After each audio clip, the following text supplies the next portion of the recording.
வணக்கம். நீங்களும் உங்கள் அன்பு குடும்பமும் எல்லா வளமும் பெற்று வாழ்க வளமுடன். நான் சத்யதேவ் ரோஷன் பேசுகிறேன். இன்றைக்கி மணி அட்ராக்ஷன் டைமை பற்றி நம்ம பார்க்க போகிறோம். இப்போ மனிதர்களுக்குள்ள நிறைய வேறுபாடு இருக்குது. ஒவ்வொரு மனிதனுக்கும் ஒவ்வொரு விதமான குணங்கள் இருக்குது. அதே மாதிரி டேஸ்ட்டும் மாறி மாறி இருக்குது. உருவத்தையும் குணத்தையும் எல்லாத்தையுமே தீர்மானிக்கிறது எதுன்னா பஞ்சபூதங்கள் தான். பஞ்சபூதங்களோட கலவையில் ஏற்படக்கூடிய மாறுபாடுகள் தான் பிரபஞ்சத்தில் இருக்கக்கூடிய எல்லா மாற்றங்களுக்கும் எல்லா விதமான செயல்களுக்கும் அடிப்படையாக இருக்குது. ஒவ்வொரு பஞ்சபூதத்துக்கும் ஒரு குறிப்பிட்ட தன்மை இருக்குது. இந்த வீடியோவை முழுமையாக பாருங்கள். இந்த வீடியோவில் நம்ம பணவசிய நேரத்தை குறித்து கொடுக்க போகிறோம். மணி அட்ராக்ஷன் டைமை உங்களுக்கு கால்குலேட் பண்ணி தர போகிறோம். ஒவ்வொரு நாளும் ஒரு குறிப்பிட்ட நேரத்தில் மண் சக்தி ரொம்ப பலமாக இருக்கும், ரொம்ப சக்தி வாய்ந்ததாக இருக்கும். அந்த சமயத்தை நம்ம தெரிஞ்சுக்கிட்டு சில காரியங்கள்லாம் பண்ணும்போது நம்மளால் பணத்தை அளவில்லாமல் ஈர்க்க முடியும், பணத்தை பெருக்க முடியும். இப்போ மண் சக்தி தான் செல்வத்துக்கு அதிபதி.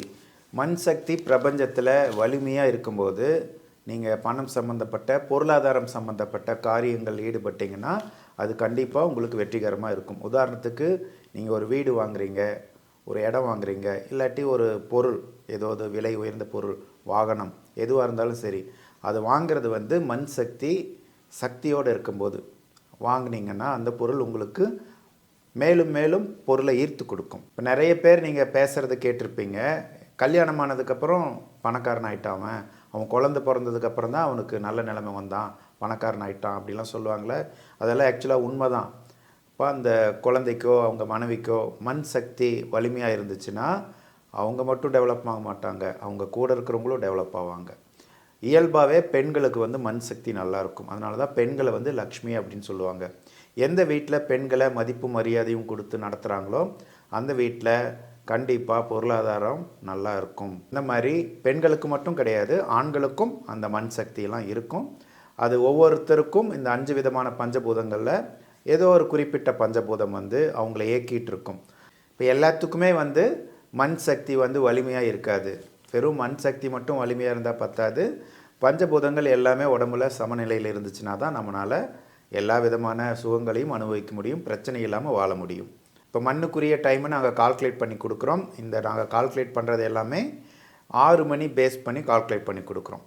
6 மணிங்கிறது சூரிய உதயம் 6 மணிக்கு உதயமானால் இந்த டைம் அப்படின்னு நம்ம கொடுத்துருக்கோம். ஆனால் நீங்கள் என்ன பண்ணணும், உங்கள் ஊரில் சூரியன் எப்போ உதயமாகுதுன்னு நீங்கள் கால்குலேட் பண்ணணும். அதுக்கு ஒரு ஆப் இருக்குது, சன்ரைஸ் சன்செட் அப்படின்னு ஒரு ஆப் இருக்குது. அந்த ஆப்பை டவுன்லோட் பண்ணி அது மூலிமா உங்கள் ஊரில் நீங்கள் எந்த நாளில் இதை கணிக்கணுமோ அந்த நாளில் சூரிய உதயம் எப்போ, சூரிய அஸ்தமனம் எப்போன்னு சொல்லி பார்த்துக்கோங்க. நீங்கள் எப்போ கணிக்க போகிறீங்களோ அந்த நாளில் சூரிய உதயம் 6:30 மணி அப்படின்னா நீங்கள் என்ன பண்ணணுன்னா ப்ளஸ் பண்ணிக்கணும். நாங்கள் 6 மணி பேஸ் பண்ணி ஒரு டைம் கொடுத்துருப்போம். உதாரணத்துக்கு ஒரு 10:30 மணி அப்படின்னு வைங்க. நீங்கள் என்ன பண்ணணும், 11 மணிக்கு ஆரம்பிக்கிற மாதிரி வச்சுக்கணும். இப்போ நீங்கள் கால்குலேட் பண்ணும்போது இன்னொரு நாளில் 5 மணிக்கு சூரிய உதயம் ஆகுதுன்னு ஒரு பேச்சுக்கு வச்சுக்கோங்க. அப்போ என்ன பண்ணணும், நாங்கள் 6 மணி பேஸ் பண்ணி ஒரு டைம் கொடுத்துருக்கோன்னா 1 மணி நேரத்தை நீங்கள் மைனஸ் பண்ணிக்கணும். அதாவது 10:30ன்னா 9:30ன்னு ஆரம்பிக்கணும். அந்த டைமோட ஸ்டார்டிங் டைமை அப்படி வச்சுக்கோங்க. மற்றதெல்லாம் அப்படியே வரும். நாங்கள் கால்குலேஷனில் தெளிவாக கொடுத்துருக்கோம், சரிங்களா? இதையெல்லாம் நீங்கள் கால்குலேட் பண்ணிக்கணும். ஒவ்வொரு ஊருக்குமே சூரிய உதயம் மாறி மாறி தான் வரும். சூரிய உதயமும் சூரிய அஸ்தமனமும் மாறி மாறி தான் வரும். இந்த டைமை நீங்கள் சரியாக கணிச்சிக்கோங்க. கணிச்சதுக்கப்புறம் நீங்கள் பொருளாதாரம் சம்மந்தப்பட்ட காரியம் எதுவாக இருந்தாலும் செய்யலாம். நீங்கள் ஒரு வீடு வாங்கணும், இடம் வாங்கணும் அப்படின்னா அதுக்கு அட்வான்ஸ் கொடுக்கக்கூடிய டைமாக இதை வச்சுக்கோங்க. அதே மாதிரி நீங்கள் ஏதோ ஒரு வாகனம் வாங்குறீங்க, காரோ பைக்கோ, எந்த வாகனம் வாங்குறதா இருந்தாலும் இந்த டைமை நீங்கள் கால்குலேட் பண்ணி அந்த டைமில் போய் பணம் கொடுங்க. நீங்கள் உடனடியாக செலக்ட் பண்ண முடியாது. கடைக்கு போனீங்கன்னா நீங்கள் வண்டியெல்லாம் பார்த்து செலக்ட் பண்ணுறீங்களா, செலக்ட் பண்ணுற டைம் இங்கே முக்கியம் கிடையாது. பணத்தை கொடுக்குறீங்கள, கொடுத்ததுக்கப்புறம் தான் அந்த பொருள் உங்களோட தான் மாறுது. முழு பணத்தை கொடுக்காமல் இருந்தால் கூட பரவாயில்ல, அட்வான்ஸாவது இந்த டைமில் நீங்கள் கொடுங்க. அடுத்தது வீட்டுக்கு தேவையான பொருட்கள், மளிகை பொருட்கள், அது மாதிரி நிறைய பொருட்கள்லாம் வாங்குறதா இருந்தால் கூட இந்த டைமில் நீங்கள் போய் வாங்குங்க. நிறைய விலை உயர்ந்த நகைகள் வாங்குறதா இருந்தாலும், துணி எடுக்கிறது கூட நீங்கள் இந்த மாதிரி டைமில் போய் எடுக்கலாம். எந்த உயர்ந்த பொருட்களாக இருந்தாலும் எது உங்களுக்கு ரொம்ப முக்கியமானதாக தோணுதோ அதெல்லாம் நீங்கள் வாங்கும்போது இந்த டைமில் வாங்குங்க. நீங்கள் இந்த டைமில் போய் பணம் கொடுத்து அந்த பொருள் வாங்கினீங்கன்னா கண்டிப்பாக அது உங்களுக்கு அதிர்ஷ்டத்தை கொடுக்கக்கூடியதாக இருக்கும். நீங்கள் ஏதாவது இடமோ பொருளோ வாங்கும்போது நீங்கள் இந்த டைம் கணிச்சிட்டு அந்த டைமுக்குள்ளே நீங்கள் அங்கே நேராக போய் அவங்கக்கிட்ட பணம் கொடுக்க முடியலன்னா கவலைப்பட வேண்டாம். நீங்கள் என்ன பண்ணுறீங்கன்னா ஒரு பாக்ஸ் வச்சுக்கோங்க, க்ரீன் கலர் மூடி போட்ட பாக்ஸ். அந்த பாக்ஸுக்குள்ளே ஒரு பேப்பரில் இந்த மாதிரி ஒரு பொருளோ இடமோ வாங்கிறதுக்காக நான் இந்த பணத்தை கொடுக்குறேன் அப்படின்னு சொல்லிவிட்டு அந்த பணத்தை அந்த டப்பாவில் போட்டு வச்சுக்கோங்க. அப்படி இல்லைன்னா நீங்கள் மொய் கவர் சொல்லுவாங்கள்ல, கல்யாணத்துக்குலாம் கொடுக்குறாங்கள்ல, அந்த கவர்லேயே நீங்கள் பேர் எழுதி வச்சுக்கோங்க. எதுக்காக நீங்கள் இது பண்ணுறீங்களோ அந்த பேர் எழுதி வச்சுட்டு அந்த பணத்தை வந்து அந்த டைமில் அந்த கவருக்குள்ளே போட்டுக்கோங்க. இந்த நோக்கத்துக்காக நான் வந்து இந்த பணத்தை வந்து இன்வெஸ்ட் பண்ணுறேன் அப்படின்னு சொல்லி அதில் போட்டிங்கன்னா கூட அதுக்கு சேர்ந்த மாதிரி ஆகும். இப்போ நீங்கள் வந்து இடமோ வீடோ இதெல்லாம் வாங்கினோன்னா ஒரே நாளில் வாங்க முடியாது, அவ்வளோ பணத்தை வாங்க முடியாது. இப்போ நீங்கள் என்ன பண்ணுறீங்கன்னா இந்த நேரத்தை கால்குலேட் பண்ணதுக்கப்புறம் தினமுமே வந்து ஒரு குறிப்பிட்ட நோக்கத்துக்காக பணம் சேர்த்திட்டு வாங்க. அது ஸ்கூல் ஃபீஸ் கட்டுறதுக்காகட்டும், காலேஜில் குழந்தைகளை சேர்க்குறதுக்காகட்டும், இடம் வாங்குறது, நகை வாங்குறது, வாகனம் வாங்குறதுக்கு எதுவாக இருந்தாலும் சரி, ஒரு கடன் அடைக்கிறதுக்கு கூட நீங்கள் எடுத்துக்கலாம். ஒரு கான்செப்ட் வச்சுக்கோங்க, ஒரு நோக்கம் இருக்கணும். எப்போவுமே அந்த நோக்கத்துக்காக செயல்படும் போது தான் சீக்கிரமாக அதை நிறைவேறும். நோக்கம் இல்லாமல் நீங்கள் பணம் சேர்த்தக்கூடாது. எனக்கு இது வேணும், அதுக்காக நான் பணம் சேர்த்துறேன் அப்படின்னு சொல்லிவிட்டு இந்த டைமில் நீங்கள் பணம் சேர்த்திட்டு வந்தீங்கன்னா தான் அது சீக்கிரமாக முடியும். இங்கே என்ன பண்ணுறீங்கன்னா ஒரு க்ரீன் கலர் மூடி போட்ட பாக்ஸ், அது வந்து பிளாஸ்டிக் ஆகலாம், வேறு ஏதாவது மெட்டீரியலாக இருந்தாலும் கூட போதும். ஆனால் மூடி மட்டும் க்ரீன் கலரில் இருக்கணும். அந்த பாக்ஸ் எடுத்துக்கிட்டு அது என்ன சைஸ் வேணால் இருக்கலாம். அந்த பாக்ஸ்க்குள்ளே ஒரு காட்டன் துணியை, அதுவும் க்ரீன் கலர் காட்டன் துணியை போட்டு அந்த துணிக்குள்ளே கொட்டைப்பாக்கு போடுங்க. அதுக்கப்புறம் வெத்தலை வைங்க. வெத்தலை வச்சிங்கன்னா அது வாடி போகிற மாதிரி இருந்துச்சுன்னா எடுத்துகிட்டு மறுபடியும் ரீப்ளேஸ் பண்ணணும். அதுக்கப்புறம் ஏலக்காய் கொஞ்சம் போடுங்க. அதுக்கப்புறம் லவங்கம், பட்டை, பச்சை கற்பூரம், வசம்பு, இந்த மாதிரி உங்களுக்கு எந்த பொருட்கள்லாம் உங்களுக்கு ஈஸியாக கிடைக்குதோ அந்த பொருட்கள்லாம் அதுக்குள்ளே போட்டு வச்சுட்டு ஒரு க்ரீன் கலர் இங்கில் ஒரு ஒயிட் கலர், அன்ரூட் இல்லாமல் ஒயிட் கலர் க்ளீனாக இருக்கணும், அந்த பேப்பர் சுத்தமாக இருக்கணும். அந்த பேப்பரில் எனக்கு இந்த காரியம் நடைபெறணும், அந்த காரியத்துக்காக நான் பணம் செலுத்துகிறேன், சீக்கிரமாக எனக்கு அது கைகூடணும். வீடு வாங்குறீங்கனாலும், இடம் வாங்குறீங்கனாலும், நகை வாங்குறீங்கனாலும், வாகனம் வாங்குறீங்கனாலும் எது வேணால் நீங்கள் பண்ணுங்கள். அதுக்காக நான் எனக்கு பணம் தேவைப்படுது அப்படின்னு தெளிவாக எழுதி இவ்வளவு தொகை பணமும் நம்ம எழுதிக்கணும். அதுக்கு நீங்கள் அதீதமாக பணத்தை நீங்களே நம்ப முடியாத அளவுக்கு தொகையை போட்டுறாதீங்க. 1000 கோடி 2000 கோடின்லாம் எழுதி போடாதீங்க. உங்களுக்கே தெரியும் உங்களால் எவ்வளோ பணத்தை ஈட்ட முடியும். உங்களால் ஒரு 10 லட்சம் சம்பாதிக்க முடியும்னா நீங்கள் ஒரு 30 லட்சம் கூட போடலாம். 30% உங்களோட சக்திக்கு மீறி ஒரு 30% வரைக்கும் நீங்கள் எழுதி போடலாம். இப்போ நீங்கள் இதை தொடர்ந்து பண்ணிட்டு வரும்போது உங்களுக்குள்ளேயே நல்ல மாற்றங்கள் வர ஆரம்பிக்கும். இதோட பலனெல்லாம் வந்து ஆளுக்கு தகுந்த மாதிரி மாறுபடும். ஒருத்தருக்கு உடனடியாக பலன் கிடைக்கும், ஒருத்தருக்கு கொஞ்சம் டைம் அதிகமாகும். ஒரு 3 மாதம் 6 மாதம் 1 வருஷம் கூட ஆகும். சில பேர்த்துக்கு 1 வாரத்திலேயே இதுக்கான பலன் தெரிய ஆரம்பிக்கும். இதை வந்து கண்டினியூவாக நீங்கள் பண்ணிகிட்டே வாங்க, தொடர்ந்து பண்ணிகிட்டே வாங்க. உங்களால் எவ்வளோ தூரம் பண்ண முடியுமோ அவ்வளோ தூரம் பண்ணிட்டு வாங்க. ஒரு கோரிக்கை நிறைவேறிடுச்சுன்னா அந்த பேப்பரை எடுத்து டிஸ்போஸ் பண்ணிடுங்க. மனிதர்கள் கால்படாத இடத்துல டிஸ்போஸ் பண்ணிவிட்டு அடுத்த கோரிக்கை வைங்க. அட் அ டைமில் நிறைய கோரிக்கை வைக்காதீங்க, ஒரே ஒரு கோரிக்கை மட்டும் வைங்க. எது உங்களுக்கு உடனடியாக நடக்கணும், கண்டிப்பாக இது நடந்தே ஆகணும் அப்படின்னு நினைக்கிறீங்களோ அந்த கோரிக்கையை மட்டும் முதல்ல வைங்க. கோரிக்கையை நிறைவேற்றினதுக்கப்புறம் தான் அடுத்த கோரிக்கை வைக்கணும். இது மற்றவங்களுக்காகவும் நம்ம பண்ணலாம், உங்கள் குழந்தைகளுக்காகவும் பண்ணலாம், இல்லை உங்களுக்கு சொந்தக்காரங்களுக்காகவும் கூட பண்ணலாம். அவங்களால பண்ண முடியல, அவங்களுக்கு நம்பிக்கை இல்லைன்னா நீங்களே அவங்களுக்காக பண்ணலாம், தப்பு கிடையாது. அனைவருக்கும் வணக்கம். பஞ்சபட்சியின் பணவசிய நேரம் வளர்பிறை மற்றும் தேய்பிறையில் திங்கள் முதல் ஞாயிறு வரை உள்ள பணவசிய நேரத்தை இப்போ நாம் பார்க்க போகிறோம். முதலில் திங்கள். வளர்பிறை திங்கள் பகல் 10:12 AM முதல் 10:48 AM வரை. மொத்த கால அளவு 36 நிமிடம். மறுபடியும் பகல் 2:48 PM முதல் 3:36 PM வரை. மொத்த கால அளவு 48 நிமிடம். அடுத்து வளர்பிறையில் செவ்வாய் பகல் 6 AM முதல் 6:36 AM வரை. மொத்த கால அளவு 36 நிமிடம். மறுபடியும் பகல் 10:48 AM முதல் 11:36 AM வரை. மொத்த கால அளவு 48 நிமிடம். அடுத்து வளர்பிறையில் புதன் பகல் 10:12 AM முதல் 10:48 AM வரை. மொத்த கால அளவு 36 நிமிடம். அடுத்து பகல் 2:48 PM முதல் 3:36 PM வரை. மொத்த கால அளவு 48 நிமிடம். அடுத்து வளர்பிறையில் வியாழன் பகல் 11:06 AM முதல் 11:42 AM வரை, மொத்த கால அளவு 36 நிமிடம். அடுத்து பகல் 4:54 PM முதல் 5:42 PM வரை, மொத்த கால அளவு 48 நிமிடம். மறுபடியும் இரவு 9:54 PM முதல் 10:24 PM வரை, மொத்த கால அளவு 30 நிமிடம். அடுத்து வளர்பிறையில் வரக்கூடிய வெள்ளிக்கிழமை, வெள்ளி பகல் 7:06 AM முதல் 7:54 AM வரை, மொத்த கால அளவு 48 நிமிடம். அடுத்து பகல் 1:42 PM முதல் 2:18 PM வரை, மொத்த கால அளவு 36 நிமிடம். அடுத்து வெள்ளி இரவு 7 PM முதல் 7:30 PM வரை, மொத்த கால அளவு 30 நிமிடம். மறுபடியும் இரவு 9:30 PM முதல் 9:54 PM வரை, மொத்த கால அளவு 24 நிமிடம். அடுத்து வளர்பிறையில் சனிக்கிழமை பகல் 8:54 AM முதல் 9:42 AM வரை, மொத்த கால அளவு 48 நிமிடம். அடுத்து பகல் 3:48 PM முதல் 4:24 PM வரை, மொத்த கால அளவு 36 நிமிடம். மறுபடியும் இரவு சனிக்கிழமை இரவு 6:36 PM முதல் 7 PM வரை, மொத்த கால அளவு 24 நிமிடம்.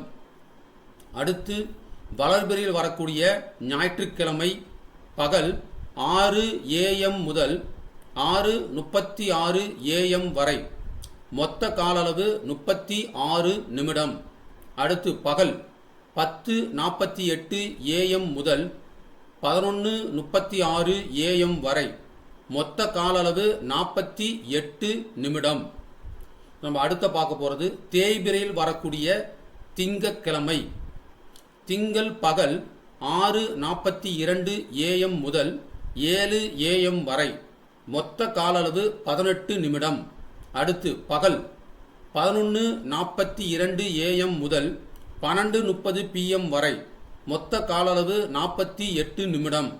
அடுத்து திங்கட்கிழமை வரக்கூடிய இரவு 7 PM முதல் 7:18 PM வரை, மொத்த கால அளவு 18 நிமிடம்.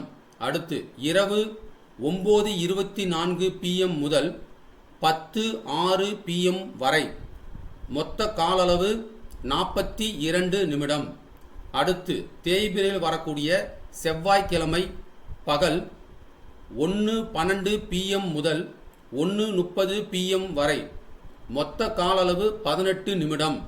அடுத்து பகல் 3:36 PM முதல் 4:24 PM வரை, மொத்த கால அளவு 48 நிமிடம். அடுத்து தேய்பிறையில் வரக்கூடிய புதன்கிழமை பகல் 9:30 AM முதல் 10:18 AM வரை, மொத்த கால அளவு 48 நிமிடம். மறுபடியும் பகல் 5:06 PM முதல் 5:24 PM வரை, மொத்த கால அளவு 18 நிமிடம். அடுத்து புதன்கிழமை வரக்கூடிய இரவு 10:06 PM முதல் 10:24 PM வரை, மொத்த கால அளவு 18 நிமிடம். அடுத்து தேய்பிறையில் வியாழக்கிழமை பகல் 8:36 AM முதல் 8:54 AM வரை, மொத்த கால அளவு 18 நிமிடம். அடுத்து பகல் 1:48 PM முதல் 2:36 PM வரை, மொத்த கால அளவு 48 நிமிடம். மறுபடியும் இரவு 6:18 PM முதல் 7 PM வரை, மொத்த கால அளவு 42 நிமிடம். அடுத்து நம்ம பார்க்க போகிறது தேய்பிறையில் வரக்கூடிய வெள்ளிக்கிழமை பகல் 7:36 AM முதல் 8:24 AM வரை மொத்த கால அளவு 48 நிமிடம். மறுபடியும் பகல் 3:18 PM முதல் 3:36 PM வரை மொத்த கால அளவு 18 நிமிடம். அடுத்து நாம் பார்க்க போகிறது தேய்பிரையில் வரக்கூடிய சனிக்கிழமை பகல் 6:42 AM முதல் 7 AM வரை மொத்த கால அளவு 18 நிமிடம். மறுபடியும் பகல் 11:42 AM முதல் 12:30 PM வரை மொத்த கால அளவு 48 நிமிடம். மறுபடியும் சனிக்கிழமை இரவு 7 PM முதல் 7:18 PM வரை மொத்த கால அளவு 18 நிமிடம். மறுபடியும் மற்றொரு இரவு 9:24 PM முதல் 10:06 PM வரை மொத்த கால அளவு 42 நிமிடம். அடுத்து நம்ம பார்க்க போகிறது தேய்பிரையில் வரக்கூடிய ஞாயிற்றுக்கிழமை பகல் 1:12 PM முதல் 1:30 PM வரை மொத்த கால அளவு 18 நிமிடம். மறுபடியும் பகல் 3:36 PM முதல் 4:24 PM வரை மொத்த கால அளவு 48 நிமிடம். நம்ம அடுத்து பார்க்க போகிறது சன்ரைஸ் சன்செட் ஆப் எப்படி டவுன்லோட் பண்ணுவது. இந்த ஆப் எதற்காக, சூரிய உதயத்தையும் சூரிய அஸ்தமனத்தையும் சரியாக கணக்கிடுவதற்காக இந்த ஆப். ஸோ இதுக்கு முன்னே இதுவரைக்கும் நம்ம பார்த்த பஞ்சபட்சி நேரம் அனைத்தும் சூரிய உதயம் 6 மணியும் சூரிய அஸ்தமனம் 6 PM வைத்து கணக்கிடப்பட்டுள்ளது. பட் ஆனால் ஒவ்வொரு நாளும் வருடத்தின் எல்லா மாதங்களுமே சூரிய உதயமும் சூரிய அஸ்தமனமும் ஒரே நேரத்தில் வருவதில்லை. அதை சரியாக கணக்கிடுவதற்கு இந்த சன்ரைஸ் சன்செட் ஆப் தேவை. இதை எப்படி டவுன்லோட் பண்ணுவது அப்படிங்கிறத பற்றி இப்போ பார்ப்போம்.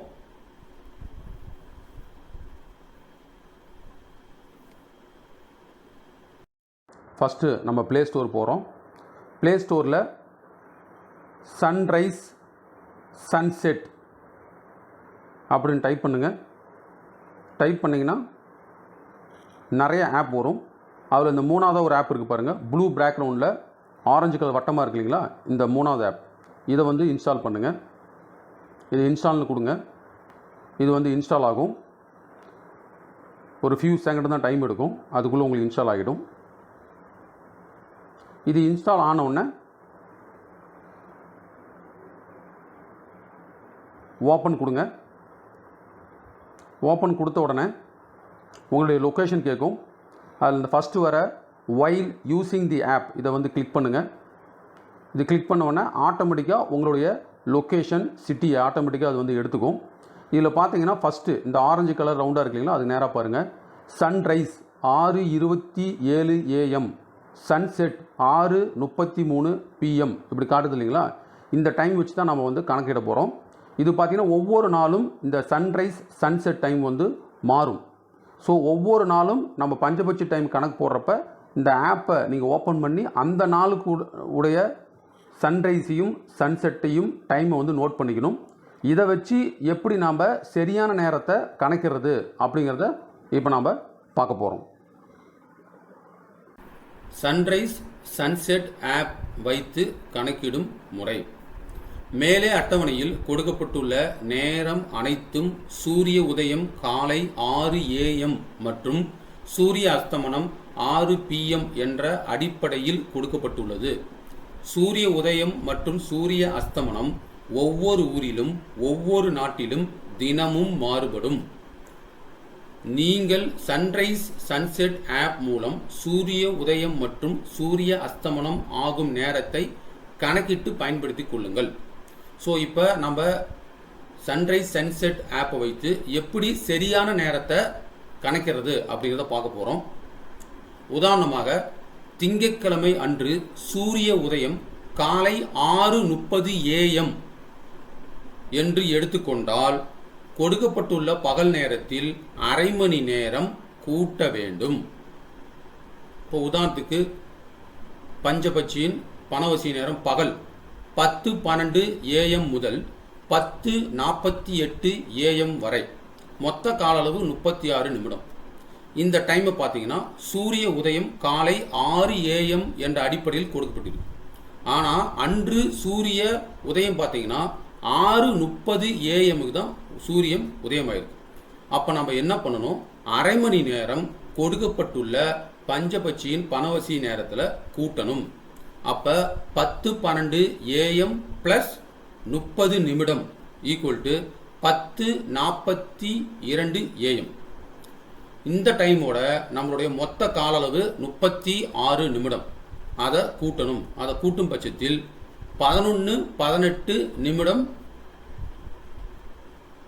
டோட்டலாக உங்களுக்கு அந்த டைமில் முடியும். ஸோ அப்போ எந்த கரெக்டான டைம் அன்று எப்போ ஆரம்பிக்குதுன்னு பார்த்தீங்கன்னா 10:42 AM முதல் 11:18 AM வரை. ஸோ அதோட மொத்த கால அளவு 36 நிமிடம். இது மாறாது. ஸோ எதோ அடிப்படையில் கொடுக்கப்பட்டுள்ளதுன்னா சூரிய உதயம் காலை 6:30 AM என்ற அடிப்படையில் கொடுக்கப்பட்டுள்ளது. அன்று சூரிய உதயம் லேட்டாக உதிச்சதுனால எவ்வளோ லேட்டாக உதிக்குதோ அந்த நேரத்தை ஆல்ரெடி கொடுக்கப்பட்டுள்ள பஞ்சபட்சி பணவசி நேரத்தில் நாம் கூட்டணும். இப்போ இன்னொரு உதாரணம் பார்ப்போம்.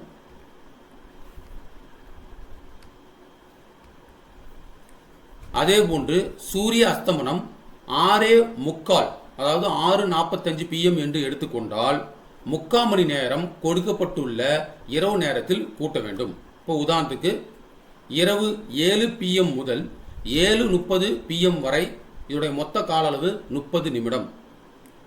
இது எதை அடிப்படையில் கொடுத்துருக்கோம் அப்படின்னா சூரிய அஸ்தமனம் 6 PM என்ற அடிப்படையில் நம்ம கொடுத்துருக்கோம். ஆனால் அன்னைக்கு சூரிய அஸ்தமனம் 6:45க்கு அஸ்தமனம் ஆனதுனால நாம் 45 நிமிடம் கூட்ட வேண்டும். ஏன்னா லேட்டாக உதிச்சதுனால நம்ம கூட்டணும். அப்போ 7 PM எப்போ ஆரம்பிக்குது, 7 PMனு ஆரம்பிக்குதுங்களா, அதோட 45 நிமிடம் நம்ம கூட்டுறப்ப நமக்கு 7:45 கிடைக்கும். ப்ளஸ் 30 நிமிடம் அதோட மொத்த கால அளவு, அந்த பணவசி நேரத்தினுடைய மொத்த கால அளவு 30 நிமிடம் அப்படிங்கிற பட்சத்தில் நம்ம 7:45 ப்ளஸ் 30 நிமிடம் கூட்டினா 8:15 கிடைக்கும். அப்போ சரியான நேரம், அன்று சரியான நேரம் அப்படின்னு பார்த்தீங்கன்னா இரவு 7:45 PM டு 8:15 PM வரை. மொத்த கால அளவு அப்படிங்கிறது மாறாது, 30 நிமிடம். ஸோ இது எதை வச்சு நம்ம கணக்கிட்டோம் அப்படின்னா சூரிய அஸ்தமனம் ஒருவேளை அன்று 6:45க்கு சூரிய அஸ்தமனம் ஆயிருக்குன்னா நம்ம என்ன பண்ணணும், அதுக்கேற்ற மாதிரி நம்ம கூட்டணும். இப்போ இன்னொரு உதாரணம் நம்ம பார்ப்போம். உதாரணமாக திங்கட்கிழமை அன்று சூரிய உதயம் காலை 5:30 AM மணிக்கு என்று எடுத்துக்கொண்டால் கொடுக்கப்பட்டுள்ள பகல் நேரத்தில் அரை மணி நேரம் நீங்கள் கழிக்க வேண்டும். இப்போ ஒரு பஞ்சபட்சி பணவசி நேரத்தில் ஒரு உதாரணம் எடுத்துக்கொள்வோம்.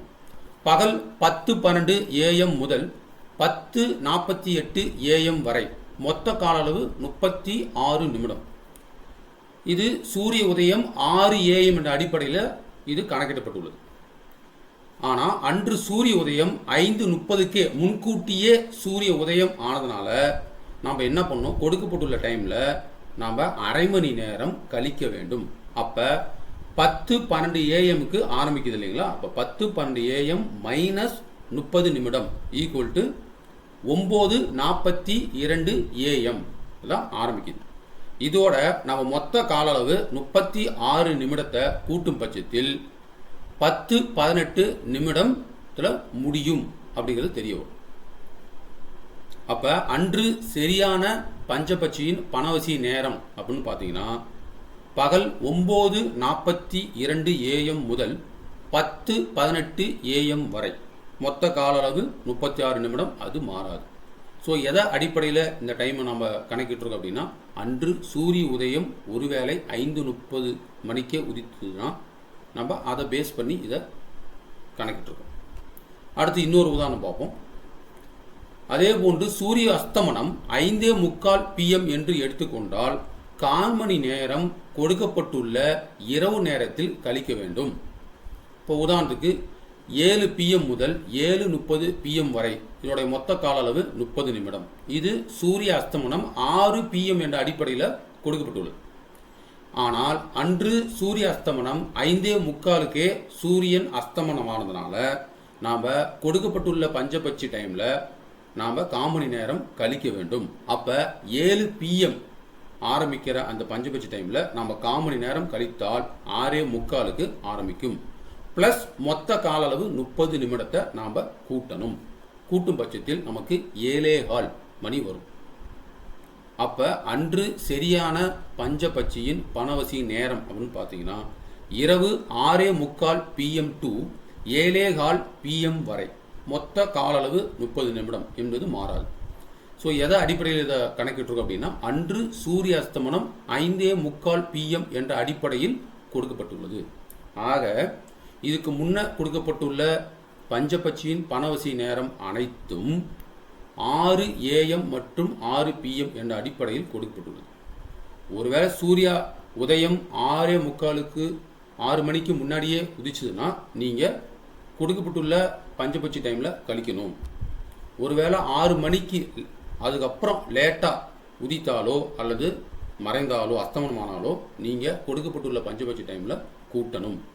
இந்த அடிப்படையில் நீங்கள் இந்த டைமை கால்குலேட் பண்ணி அந்த நேரத்தை சரியாக பயன்படுத்திக்கணும். நன்றி.